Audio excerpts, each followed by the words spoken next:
गुरुभ्यो नमः। हरि ओम। श्री सबरिगिरीशाष्टकम् यजनसपूजितयोगिवराचितया दुर्विनाशक योगतनो यतिवरकल्पितयन्त्रकृतासनयक्षवरार्पित पुष्पतनो यमनियमानसयोगिहृदासन पापनिवारणकालतनो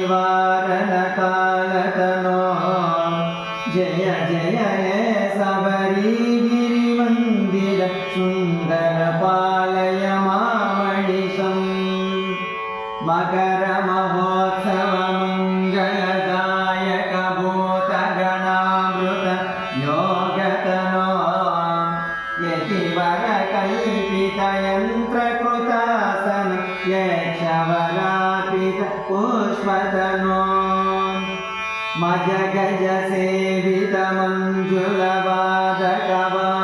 सुघोषित मोदतनो जय जय हे सबरीगिरिमन्दिर